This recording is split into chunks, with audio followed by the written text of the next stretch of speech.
کہ جس طرح کی کھانا پینا آپ کا ہے، جس طرح کا رہن سہن آپ کا ہے، جس طرح کا پہننا اوڑھنا آپ کا ہے، اسی طرح کا کم از کم ان لوگوں کا بھی ہو سکے. صحیح. لیکن ہم اس کے علاوہ اس پر ہمارا عمل نہیں ہے، افسوس کے ساتھ ہے. بہت سارے لوگوں کا ہوتا بھی ہوگا، لیکن یہاں پہ صورتحال یہ ہے کہ ہم شاہ خرچہ کریں گے ان جگہوں پر جہاں پر تک بھی نہیں بنتا. اور جب مزدور کی باری آئے گی یا ایسے لوگ جو شدید محنت کرتے ہیں ان کو جب دینے کی باری آئے گی، حالانکہ حکم یہ ہے کہ ایسے لوگوں کو جن سے ہم بال بنواتے ہیں، جن سے ہم جوتے سیٹ کرواتے ہیں یا جن سے ہم کام لیتے ہیں، ان کو ان کی اجرت سے زیادہ دینا چاہیے. بالکل ایسا. کیونکہ یہ لوگ ایسے ہوتے ہیں کہ جو ہر جگہ پر بیٹھنے والے ہوتے ہیں، زیادہ لوگوں سے ان کا اٹھنا بیٹھنا ہوتا ہے. تو ان کو جب ہم خوش کریں گے تو ایک تو ان کے دل سے ہمارے لیے دعا نکلے گی، اللہ راضی ہوگا. دوسری چیز یہ ہے کہ ان کی اجرت سرکار علیہ السلام نے فرمایا کہ بھی جیسے پہلے بھی سوال ہوا کہ کئی ماہ تک جو ہے دیا نہیں جاتا، اجرت دی نہیں جاتی. اس کا نقصان کیا ہوتا ہے؟ اس کا نقصان یہ ہوتا ہے کہ پھر غریب کے دل میں امیر کے لیے حسد پیدا ہوتا ہے. ٹھیک ہے. اور اس کے نتیجے میں پھر تخریب کاریاں ہوتی ہیں، چوریاں ہوتی ہیں، ڈکیتیاں ہوتی ہیں اور جانوں کے جرائم بھی بڑھ جاتے ہیں. اچھا مفتی صاحب، میں ایک اور آپ سے، ہمارے معاشرے میں یہ چیز بہت زیادہ ہے، جو بھٹا مالکان مزدوروں کو رکھتے ہیں اور ان کو قرضے دیتے ہیں سود پر، اور ہم اس طرح ہر کچھ عرصے کے بعد ایک سٹوری دیکھتے ہیں جو دل دہلا دیتی ہے. اور جب وہ سود پر قرضے دیتے ہیں نا، حالانکہ وہ مطلب اماؤنٹ کتنی ہوتی ہے، لاکھ، 2 لاکھ، 3 لاکھ، لیکن وہ سود اتنا بڑھاتے ہیں اور وہ لوگ اتنے غریب ہوتے ہیں اور پھر ان کی نسلیں بھی وہ سود مطلب قرض اتنا نہیں ہوتا جتنا اوپر سود آ جاتا ہے. ایسے لوگوں کے بارے میں کیا وعید ہے؟ ایسے لوگوں کے بارے میں وعیدیں تو ہیں، لیکن ایسے لوگ پیدا کیوں ہو رہے ہیں ہمارے معاشرے میں؟ یہاں پہ ہمارے ادارے، ہماری ریاست کی ذمہ داری بنتی ہے کہ جہاں پر جو ہے وہ بچوں سے کام لینا یا مزدوروں سے کام لینا اور ان کو اجرت جو ہے ان کے معیار کی نہ دینا. جس طرح کی مشقت والا کام ہم لے رہے ہیں، جیسے بٹھے کی بات ہو رہی ہے، شدید ترین اور سخت ترین یہ کام ہے، اور گرمی میں آپ سوچیں کہ جب آپ کو بھٹے پہ کام کرنا، بالکل ایسے ہی ہے. تو ان کو اس طرح کی اجرت نہ دینا اور حکومت کی طرف سے اناؤنس بھی ہونا کہ کم از کم مزدور کی تنخواہ جو ہے یہ ہوگی. اس پر پھر حکومت کو چاہیے اور ہمارے اداروں کو، ذمہ دار اداروں کو چاہیے کہ وہ ایکشن لیں اور اس طرح کے جو لوگ ہیں جو کام تو لیتے ہیں اور سخت ترین کام لیتے ہیں لیکن اس کے متبادل جو ہے اس طرح کا معاوضہ نہیں پے کرتے ہیں، یہاں پر اداروں کو چاہیے، اداروں کو بھی چاہیے کہ اپنی ذمہ داری نبھائیں اور اس چیز پر نظر رکھیں. چونکہ دینی احکامات ہیں، جب دینی احکامات آ جاتے ہیں تو ہمارا معاشرہ بھی اسی طرح سے چلنا چاہیے. اور آج خصوصی طور پر ہم نے اپنے ٹرانسمیشن میں بات کی مزدوروں کے حقوق کے حوالے سے کہ سرکار دو عالم سردار دو عالم صلی اللہ علیہ وسلم فرماتے ہیں کہ مزدور کا پسینہ خشک ہونے سے پہلے اس کو مزدوری دو. اسی پر آج ہم نے گفتگو کی. مفتی صاحب سے جانیں گے. مفتی صاحب، آج جو ہمارا معاشرہ ہے، جس طرف ہم چل پڑے ہیں، بڑی مضبوط گرفت ہو گئی ہے. انفیکٹ اگر میں یوں کہوں کہ ہمارے معاشرے میں کہ مزدوروں کو مزدوری نہیں دی جاتی. میں نے سٹارٹنگ میں بات کی کہ کئی تو لوگ مر جاتے ہیں، ان کی مزدوری نہیں ملتی. تو ایسے میں کیا پیغام دیں گے؟ ایسے میں گزارش یہ ہے کہ اللہ رب العزت دے کر بھی آزماتا ہے اور لے کر بھی آزماتا ہے. بالکل ٹھیک. بہت ساری مثالیں ہمارے سامنے ہیں کہ جو زکوٰۃیں دیا کرتے تھے، بالکل، اور وقت آیا اللہ تعالیٰ نے ان کو اس حال پر پہنچا دیا کہ وہ زکوٰۃیں لینے والے بن گئے.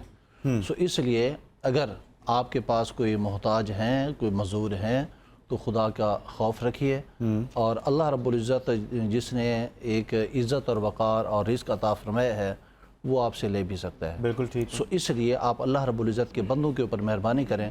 اللہ رب العزت اس رزق کے اندر مزید وسعتیں اور برکتیں عطا فرمائے. ایک چیز. دوسری اور آخری بات یہ ہے کہ اللہ تعالیٰ نے رزق دیا ہے، اس کا شکر ادا کریں، کیونکہ اللہ رب العزت کا فرمان ہے قرآن کریم کے اندر مفہوم ہے. فرمایا کہ جن کو ہم نعمت دیں وہ ہماری نعمت کا شکر ادا کریں تو ہم اس رزق کے اندر برکت عطا کر دیتے ہیں، فروانی ہو جاتی ہے. اور اگر کوئی جس کو رزق ملا ومن اعرض عن ذکری فإن له معیشۃ ضنکا، اور جن کو رزق دیا ہے وہ ہمارے ذکر سے اگر اعراض کرتے ہیں تو پھر ہم ان کے روزی کو تنگ کر دیتے ہیں. اللہ نے جن کو دیا ہے وہ اللہ کا ذکر ہر حوالے سے کریں اور جن کو نہیں دیا ہے وہ اللہ رب العزت کی بارگاہ میں رجوع کریں اور جو جہاں جہاں پر ہے حلال کی کوشش کریں. بالکل ٹھیک. وہ افسر ہے یا ماتحت ہے, جو اس کے فرائض منصبی ہیں اس کو اچھے سے کوشش کرے ادا کرنے کی, پھر اللہ رب العزت کی اوپر. بالکل ٹھیک ہے جی, بہت خوبصورت بات. ناظرین, ہم اپنے پروگرام میں بات کرتے رہتے ہیں, ایمان کی کمزوری ہے اصل میں, یہ توکل کی کمزوری ہے. جب ہمارا ایمان اور توکل مضبوط ہو جاتا ہے تو ہم یہ جان لیتے ہیں کہ جو رزق ہے وہ صرف اللہ نے ہی دینا ہے.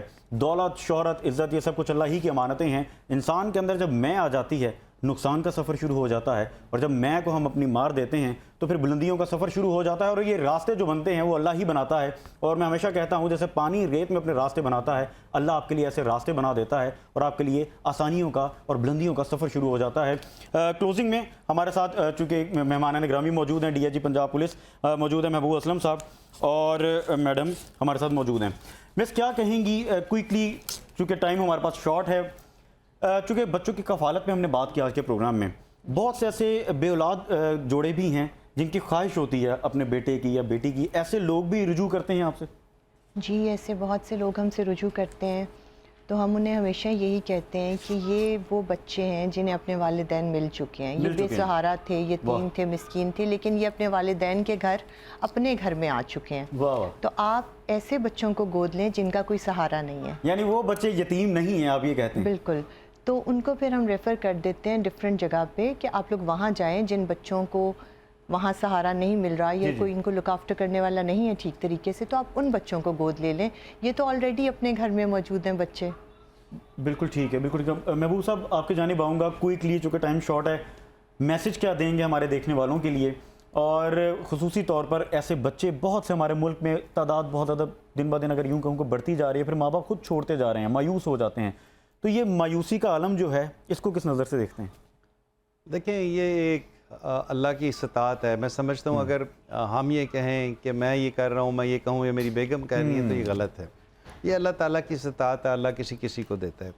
اور اس میں آپ کے تواسط سے آپ کے دیکھنے والوں سے یہی ریکویسٹ کروں گا کہ وہ ہمیں وزٹ کریں, وہ ہمیں وزٹ کریں. ہم لاکھ کہتے رہیں کہ وہ بچے اس ماحول میں رہ رہے ہیں, اسٹیٹ آف دی آرٹ گھر میں رہ رہے ہیں, state of the art school میں جا رہے ہیں, ہم جتنا بھی ایکسپلین کریں گے وہ کم ہے. لیکن جب آپ لوگ آ کے دیکھیں گے, اور دیکھیں اس معاشرے میں دینے والے بے شمار لوگ ہیں, لیکن اس معاشرے کا المیہ یہ ہے کہ جہاں پہ بہت سارے لوگ سچے دل سے کام کر رہے ہیں وہاں پہ بہت زیادہ منافقت اور جھوٹ بھی ہے. بالکل. تو لوگ دینے سے پہلے لوگ سمجھنا چاہتے ہیں کہ کیا یہ ہم جو پیسے دے رہے ہیں یا جو ہم صدقہ خیرات دے رہے ہیں یہ جائز جگہ پہ لگے گا. تو میں یہ چاہوں گا کہ لوگ آ کے وزٹ کریں, لوگ آ کے ان بچوں سے ملیں. وزٹ کہاں کر سکتے ہیں یہ بھی بتا دیجیے؟ جی, وزٹ کہاں کر سکتے ہیں, اپنا ایڈریس بھی بتا دیجیے. یہ کیولری گراؤنڈ میں, ہمارے تینوں گھر کیولری گراؤنڈ میں ہیں, اور میں اگر آپ اجازت دیں گے تو میں آپ کے ساتھ شیئر بھی کر دوں گا. اور اگر ابھی تو آپ آئی ایم شیور کہ آپ کا پروگرام لائیو چل رہا ہے تو آپ نیچے وہ نہیں شو کر سکیں گے, لیکن نیچرلی ایک ہی D I G training Punjab police ہے, لوگ مجھ سے بھی رابطہ کر سکتے ہیں. ڈیٹیلز اپنے پروگرام میں آگے بتا دیں گے. ہماری ویب سائٹ ہے الورا فاؤنڈیشن کی ویب سائٹ ہے, وہاں پہ ساری ڈیٹیلز آپ کو مل جائیں گی. بالکل ٹھیک ہے, بہت شکریہ آپ کی تشریف آوری کا, اور اللہ پاک آپ کے اس کام میں آسانیاں عطا فرمائے, اور انشاءاللہ آسانیاں عطا فرمائے گا. مفتی صاحب, آپ کا بہت شکریہ ادا کرتے ہیں, تمام مہمانان گرامی کا شکریہ ادا کرتے ہیں. ناظرین, آج کا ٹاپک بڑا امپورٹنٹ تھا. ایک طرف تو ہم نے مزدوروں کے حقوق کے حوالے سے بات کی کہ یہ گمان چھوڑ دیں کہ وہ مزدور ہیں یا آپ کے ماتحت ہیں, سب اللہ ہی کا ہے, یہ سارا مال یہ سب کچھ اللہ ہی کا ہے, اور اللہ ہی کے پاس جانا ہے, اور اللہ کو جواب بھی دینا ہے, کیونکہ انسان کے اوقات تو محض مٹی ہے. اس کے ساتھ ساتھ ہم نے بچوں کے حوالے سے بات کی کہ ان کی جو کفالت کی جا رہی ہے یہ ایک بہت بڑا قدم ہے, اور ایسے جو قدم اٹھاتے ہیں یہ ایک موٹیویشن بھی ہے ان لوگوں کے لیے جو محض سوچتے ہیں. سوچتے تو ہم میں سے بہت سارے لوگ ہیں, مگر جو قدم اٹھاتے ہیں اصل کامیابی وہی ہے. آج کے پروگرام سے فی الوقت اتنا ہی. اپنا فیڈ بیک ہمیں ضرور دیجیے گا. اگلے پروگرام تک کے لیے اجازت دیجیے.